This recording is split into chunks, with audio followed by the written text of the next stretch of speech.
Pollution spilling factory. Designing a factory. Mechanical factory. Quick, the factory! The factory.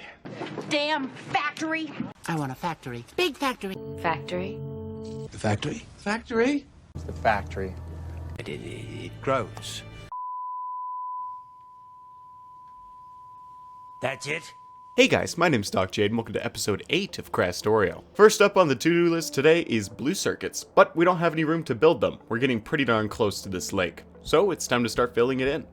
Small issue though, if we fill in the lake, there isn't any walls protecting us from biters, so we'll have to build some new walls too. Luckily for us, if we take a look at storage, we've got a lot of walls on hand already, so no need to automate them. There's a few things we need to work on before expanding. For example, only one side of our copper belt is being filled. It looks like I somehow managed to swap all the recipes on the bottom furnaces to iron. I'm just glad the enriched ore didn't end up on the belts.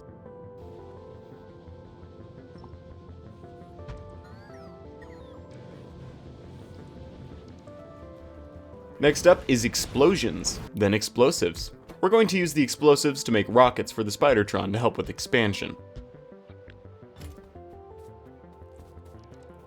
Now we just need to build the rockets.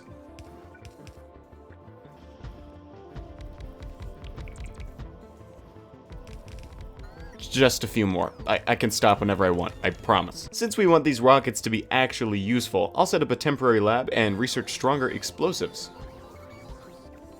Biters are starting to actually damage the walls. I'll just upgrade this part of the wall and hope for the best. Stronger explosives is done. Let's take these rockets for a spin.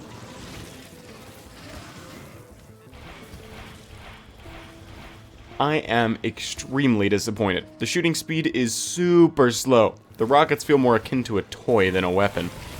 They do supplement my personal laser defense a tad at range, so I guess that's nice.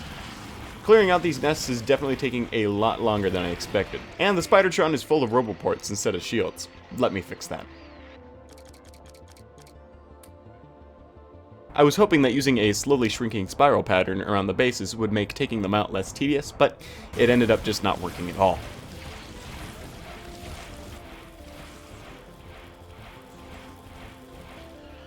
Time to start building that wall.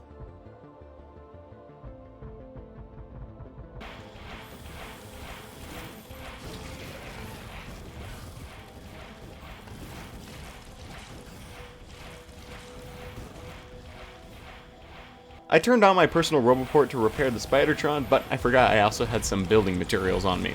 This did not make the biters happy. Whatever, we've got tons of resources. Wasting a few of them won't hurt anything.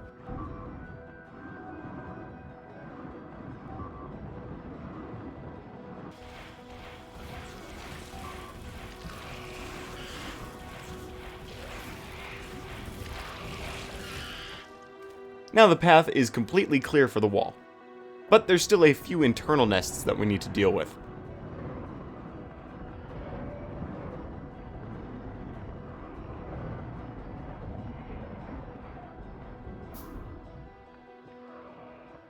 Now let's start filling up that lake.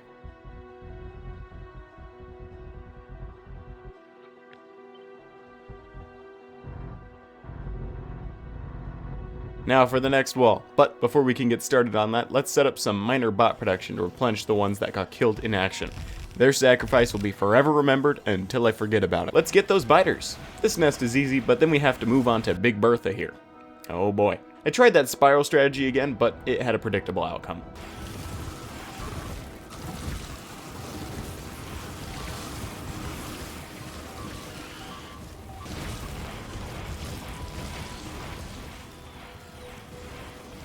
Several minutes later, that huge nest is gone. Let's blueprint that wall.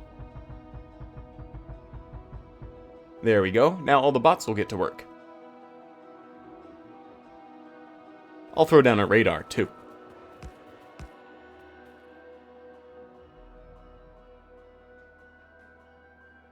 Now I'll head home and we can start working on making more landfill. This little patch we're using isn't quite fast enough, so how about another patch? We'll have to make a little bump in the wall, but that's fine.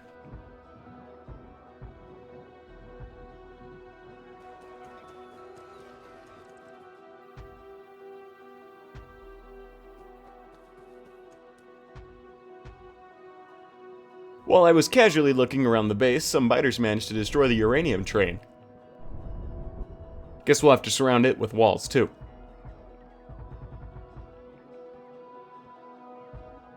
Back to that stone patch, we'll cover it in miners and stuff all the output into this one assembler.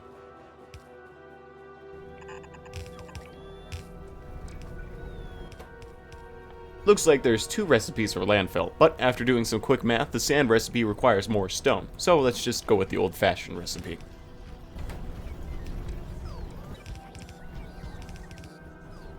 We're mining faster than we can craft, so time for a second assembler and some speed modules.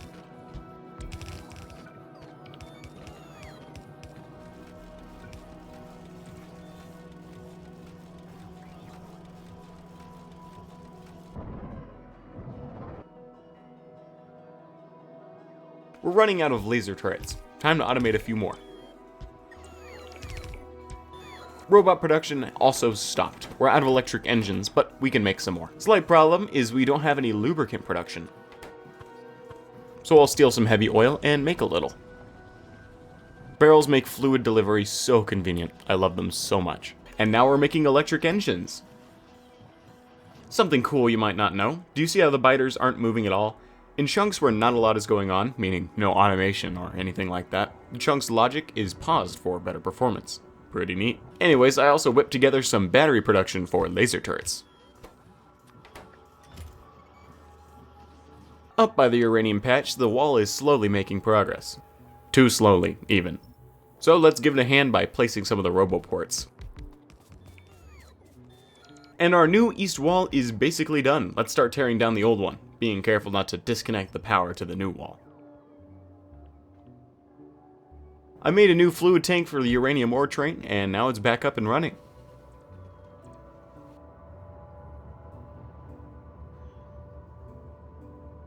We also don't need this east part of the old north wall, so let's tear it down and replace the corner with straight bits.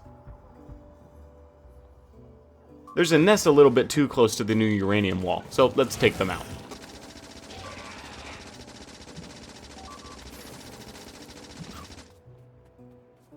There we go. The wall around the southern landfill production keeps getting attacked, and the biters are actually managing to do some light damage, so let's upgrade that part of the wall.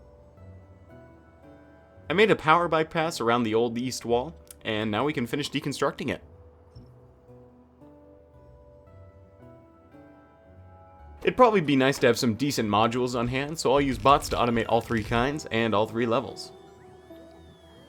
Then I'll chuck some speed modules into the landfill stone patch down south. Waiting for landfill is driving me bonkers. After upgrading the assemblers to speed module 3s, that should hopefully speed up production quite a bit. At this point, I think our lack of bots might become the bottleneck. So I'll cancel the lake of landfill and focus on filling in only the important bottom part for now. Remember, we still need to make blue circuits today, not just fill a lake. Let's extend the bus. Man, these biters on the landfill production are brutal. I've got to upgrade over here too. Might as well upgrade the entire wall while I'm at it. Okay, let's finally get started on blue circuits. First up is rare metals. We're going to need a lot of it, and I want to make 1 red belt of blue circuits, so 2 belts of rare metals is required. But before worrying about any of the other complications of washing the ores, let's just build a huge smelter. 96 electric furnaces.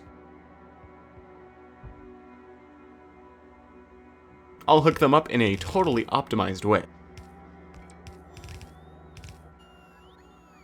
Now we need to wash that ore. Let's get started on the refineries. 3 belts of ore go in, 2 belts of refined come out.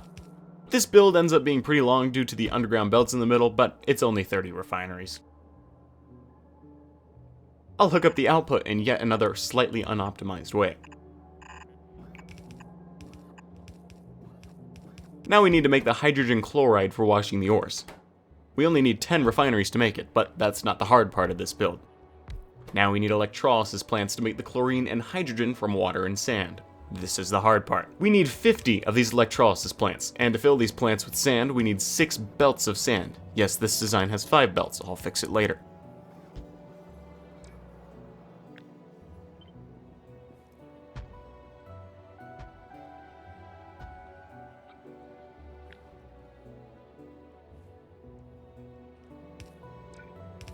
To make those 6 belts of sand, we need 20 crushers, and their size makes them a pain to deal with.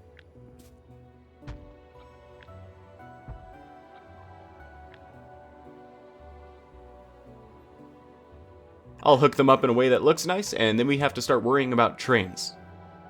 Yep, we're going to deliver the stone for the crushers by train. Oh, and the rare metal, too. Fitting the train stations into this grid is a tad strange, but it doesn't look too bad. There's the stone station, time for the rare metal station. After repeating myself about hooking up stuff, let's place the trains and go hook up the mining outposts.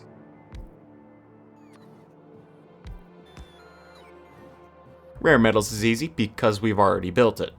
Gotta be careful to make sure the rails fit inside of the grid. Now let's go set up stone. I'm worried about output, and I don't really want to upgrade this for a while, so I'll put speed modules in all the miners.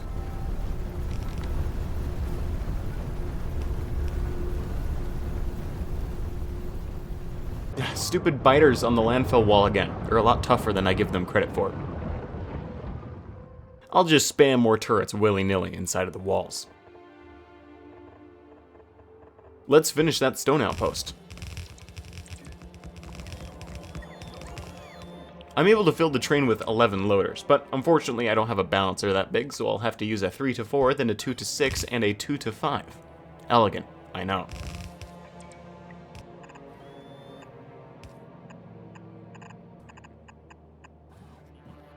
After hooking up the rail and setting up the schedule on the stone train, we're good to go, as soon as I fix some broken signals.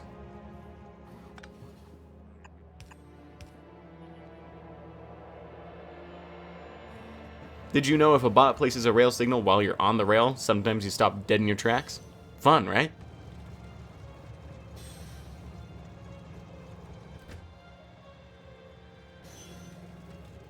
After getting a load of stone, the crushers start crushing. Looks like there's a slight issue with my design though. Only one side of the belt is being filled. I'll fix that. After hooking up the water to the electrolysis plants, we've got chlorine and oxygen. Let's steal some of that chlorine and go get some rare metals. Well, the train left early, but hey, at least the signals are working. After upgrading all the miners and waiting for the train to come back, we've got a tiny load of rare metals. I'll hook the water up to the ore washing refineries, and now we've got enriched ores. A short trip through the oven later, we've got rare metals. Now we need to deal with the dirty water. Good thing we can just burn it off. The electrolysis plants make slightly more hydrogen than chlorine, so we'll have to burn some of that off too.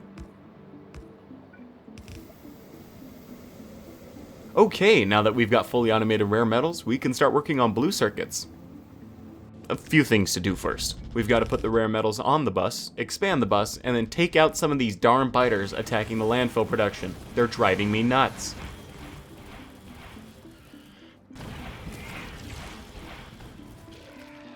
With that done, rare metals will go on the bus next to steel plates. Then we can start designing the blue circuits. Thankfully, they aren't very complicated, just expensive. Oh, and this build will also be huge, but we're input limited by red circuits, so we can only make 3/4 of a red belt. But still, we need 160 assemblers. Design 1 looked good, but it was too fat to fit between the substations. Version 2 was a tile skinnier, but still a tile too wide. Version 3 was a lot smaller, but now it had belts that went under the assemblers, making it less dense. It would have worked fine, but it was way too big and just hilariously low density, so it got scrapped too.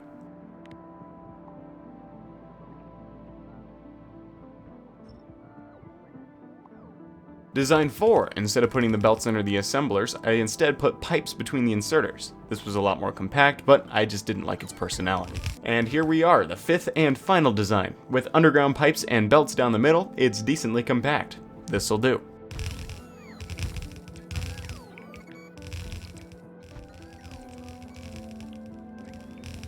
After pasting it a gazillion times, we just need to hook up all of its inputs. Unfortunately, after hooking it all up, this once beautiful design now resembles a popular Italian dish. Whatever, I'll hook up the sulfuric acid. With our tiny input of rare metals, we've got blue circuits.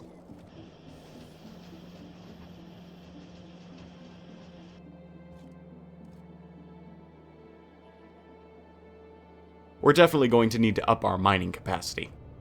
But now we can get to the fun part of the episode. Let's set up a huge lab.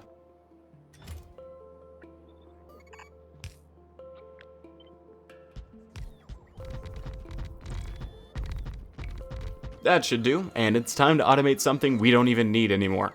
Basic tech cards. Why am I building it, you may ask? Well, there's a fun reason actually. After setting up the copper wire, all we need now is wood. They call them basic for a reason, and it has nothing to do with a pH level above 7. I'm aiming for a full red belt of each science. Yes, that's probably impossible, but just let a man dream, okay? For a full red belt, we're going to need 160 assemblers for the tech cards. Good thing we can fit exactly 158 of them. I'll just move the rail so we can fit 2 more. All the tech cards will be delivered with bots for convenience. After hooking it up, we've got basically pointless tech cards.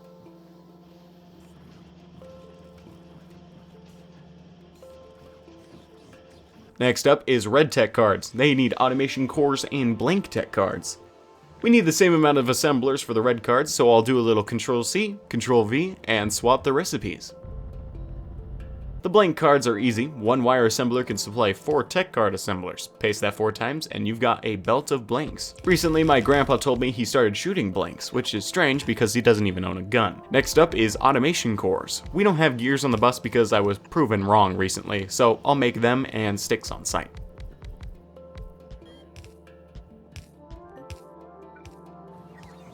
After whisking that together and hooking it up with some copper, we've got automation cores.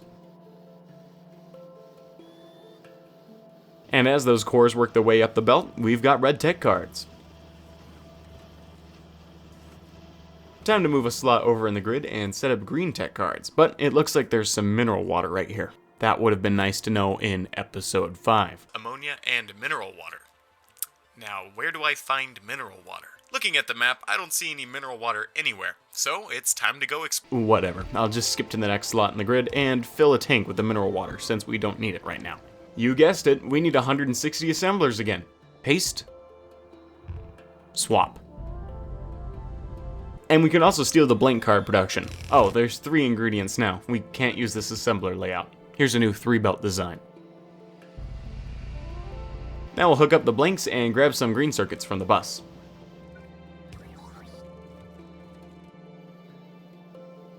Time for some more gears. 20 assemblers. And that's green tech cards. Let's chest them.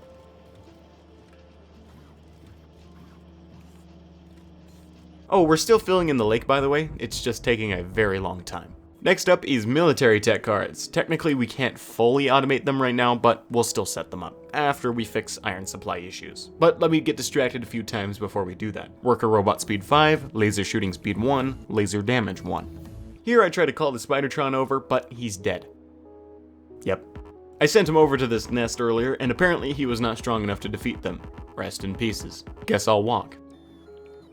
Okay, iron time. Copy, paste, and connect. There we go, a second belt of iron. Except, small problem, this belt balancer is output limited. It isn't pushing the full 2 belts through. I tried another design I found online, same result. Balancing the balanced output works. It's a silly solution for sure, but hey, it works. Okay, military card time. This one will be pretty complicated. We need electronic components, which aren't on the bus. Once again, just stealing the blank production from myself. Worse yet, we don't have glass or silicon on the bus either, so we'll have to make it all on site from sand. This'll be fun. Let's work from top to bottom. First up is electronic components, 3 input belts and 1 output. Shouldn't be too bad. Only problem is, it's long. Glad I gave myself some extra room between green and military cards. 30 assemblers and plastic later, we're done with the easy part. By the way, the only reason we can't fully automate military cards is we don't have any biomass production, and we don't have biolabs unlocked, so it's a chicken and egg problem. Okay, time for glass and silicon. We need them in almost equal amounts, so I'll just interweave them. 15 furnaces of each. Now we need to place a bunch of filtration plants for quartz for silicon. It's hard to tile them nicely because of the substations. I'll plug them into water, and now we need to make sand for all of them, plus the glass. 6 crushers. Now I'll run the stone up.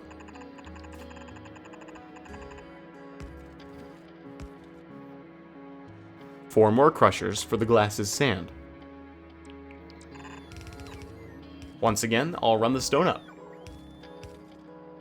There's glass production. Now we just need to wait for silicon. Well, my inserters are misaligned, and now I'm putting sand on the quartz belt. Glad I caught it early.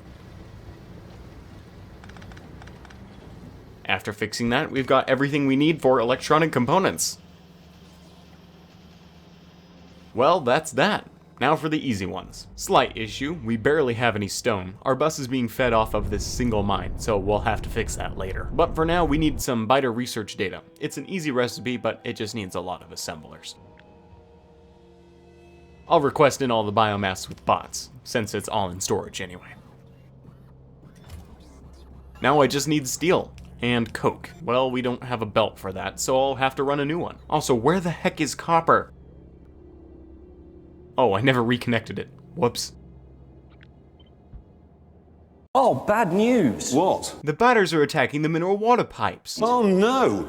Anyway, Found some copper ore over here. Let's get rid of that. Let's steal the coke from steel production and run it over to military science.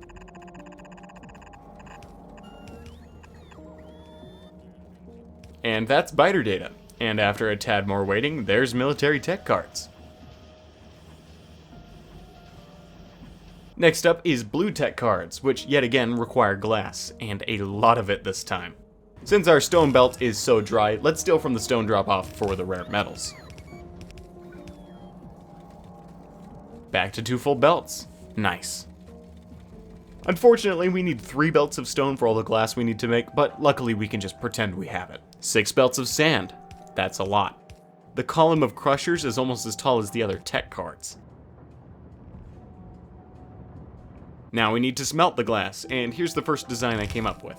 Now, if you pay very close attention while I expand this to full size, you might notice a little detail.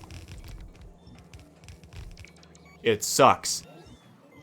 This design has 2 more furnaces per row. That's about 2 more per row. After expanding this design to full size, it thankfully meets my density requirements. Let's hook it up. I thought about being a pain and bringing back the glass jokes, but I just couldn't stand for that. After balancing 6 into 3, we can start making the tech cards. Blue cards require sulfuric acid, so we're going to need a slight modification to our design. And by slight, I mean full redesign.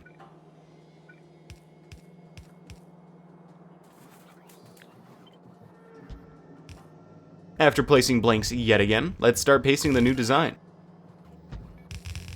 Slight issue, the glass smelters are in the way, so we'll have to slide over a slot. Slight issue again, this design is a lot less dense, so we need to split it into 2 halves. That's fine, I'll just have the resources go up one side and down the other.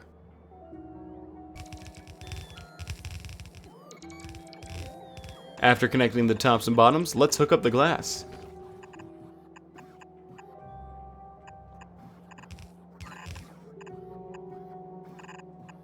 Then the blanks and the red circuits, which are magically here now. Now we just add the output, sit back, relax, and wait. Just kidding, I forgot sulfuric acid. There we go. Still waiting for these belts to be placed. Turns out our belt assemblers are starved of input. Good thing this single splitter can fix that. Finally, there's glass. And now we've got blue tech cards. Only 1/2 of one side is running due to missing belts, but it'll sort itself out eventually. Now let's research some stuff. First up is bioprocessing. That's cool and all, but it would take too much effort to automate bioproduction, so I'm not doing it right now. Also, I'm really mad that I had to make blue science this wide, but whatever. We're about to do a lot of research. Are you ready? Weapon shooting speed 4, landmines, refined flammables 1, defender, refined flammables 2, follower robot count 1, follower robot count 2, physical projectile damage 4, portable generator, braking force 1, personal battery mark 2, biofuel, lithium sulfur battery, reinforced plates, braking force 2, larger logistic containers, inserter capacity bonus 3, better robot battery, Tesla coil, mining productivity 2, explosive rocketry, laser shooting speed 2, laser weapons damage 2, laser shooting speed 3, laser shooting speed 4, distractor, energy shield mark 2, tank, energy weapons damage 3, refined flammables 3, stronger explosives 3, discharge defense, energy weapons damage 4, follower robot count 3, physical projectile damage 5, weapon shooting speed 5, follower robot count 4. And that's all the research we can do with our current cards, which unfortunately means that's the end of today's episode. I'd like to thank my supporters on Ko-fi. Their support lets me chase my dreams one snooze button at a time. And that's all for today. My name's DocJade. Bye-bye.